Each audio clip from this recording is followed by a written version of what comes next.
નમસ્કાર દર્શક મિત્રો, આપ નિહાળી રહ્યા છો સાઈ ગ્રુપ મીડિયા હાઉસ દ્વારા સંચાલિત નવસારી લાઈવ અને ઝટપટ ન્યૂઝ. ફોર્મ ભરવાનો છેલ્લો દિવસ, સ્થાનિક સ્વરાજ્યની ચૂંટણી અને જેમના માટે શરૂઆતથી જ નામની ચર્ચા થઈ રહી હતી અને જે મેયર પદના સ્પષ્ટ દાવેદાર છે, જેમણે આજ સુધી નિષ્ઠાથી સમાજ હોય કે પાર્ટી હોય કોઈ પણ માંગણી કર્યા વગર એકદમ તટસ્થ રીતે આજ સુધી સેવા કરી છે અને કહેવાય કે જે દિલથી સેવા કરે ચોક્કસ એને મેવા મળે. અને નામ પણ અશોકભાઈ આપ ફોર્મ ભરવા માટે આવ્યા છો. સમર્થકો, પાર્ટી, કાર્યકર્તા બધાને આનંદ છે, કારણ કે આ વખતે એમના મનગમતા, આમ તો ભારતીય જનતા પાર્ટી હંમેશા મનગમતા જ ઉમેદવારોની નિયુક્તિ કરે છે, પણ જેમણે સમાજને, જેમણે પાર્ટીને પછી અલગ અલગ હોદ્દા ઉપર રહી પ્રભારી હોય કે અન્ય હોદ્દા હોય ખૂબ સેવા કરી છે અને પહેલી વાર ચૂંટણી લડવા જઈ રહ્યા છો, શું જણાવશો?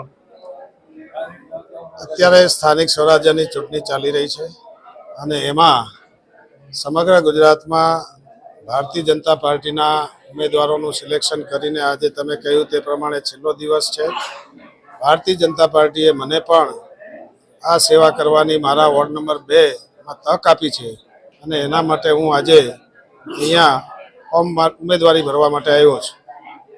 સાથે જો વાત કરવામાં આવે તો જિલ્લા પ્રમુખ કે ત્યાર પછીથી ડાંગ હોય કે ત્યાર પછીથી તાપી હોય, ખૂબ કામ કર્યું છે. ગ્રાઉન્ડ લેવલ પર આપે સંગઠનને ખૂબ મજબૂત કર્યું છે અને હવે આપ ઇલેક્શન લડી રહ્યા છો. જીત નિશ્ચિત છે, મેયર પદ પાકું જ છે. હવે પછીનું પ્લાનિંગ શું? ભારતીય જનતા પાર્ટી એ શિસ્તબદ્ધ પાર્ટી છે. અત્યારે ફક્ત હું મારા વોર્ડના ઉમેદવાર તરીકે આવ્યો છું. મેયર પદ એ મારા હાથની વાત નથી. ભારતીય જનતા પાર્ટીમાં કોઈ પણ કાર્યકર્તા પાર્ટી નક્કી કરે મેયર બને.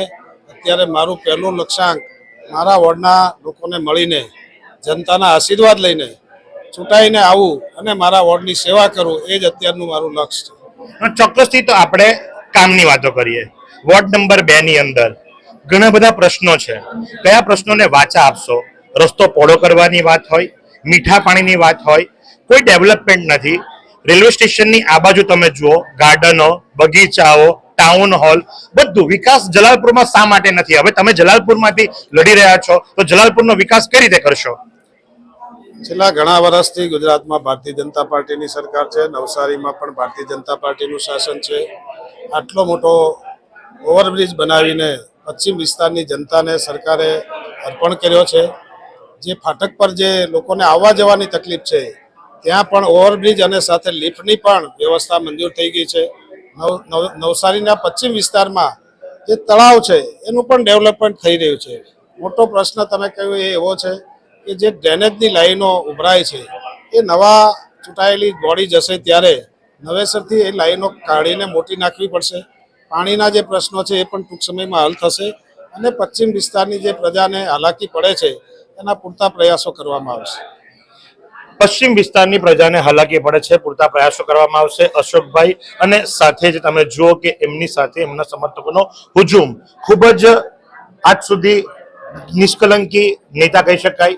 કોઈ ડઘો નહીં, કોઈ છાંટો નહીં, અને પાર્ટીએ જે જવાબદારી આપી એ જવાબદારી નિષ્ઠાપૂર્વક એમણે નિભાવી છે. પછી સમાજની જવાબદારી હોય તો સમાજમાં પણ એટલા જ કર્તવ્ય એમણે કર્યા છે કે ત્યાર પછીથી મંદિરની જવાબદારી હોય. તો આ પ્રમાણે પડે અપડેટ આપતા રહીશું. માહોલ ગરમ છે, આજે છેલ્લો દિવસ છે. તમે જોઈ શકો છો એ મુજબ પ્રાંત કચેરી ખાતે 1 થી 4 નંબરના વોર્ડના ઉમેદવારો જે ખરા અલગ અલગ પાર્ટીના પોતાના ફોર્મ ભરવા માટે આવી રહ્યા છે. તો આ જ પ્રમાણે ખબરો આપ સુધી પહોંચાડતા રહીશું. નિહાળતા રહો નવસારી લાઈવ અને ઝટપટ ન્યૂઝ. કેમેરા પર્સન સાહિલ રાજપૂતની સાથે હું મહેશ ભટ્ટ.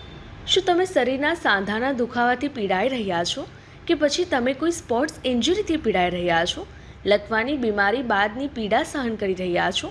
શું તમને સ્પાઇનલ પ્રોબ્લેમ છે?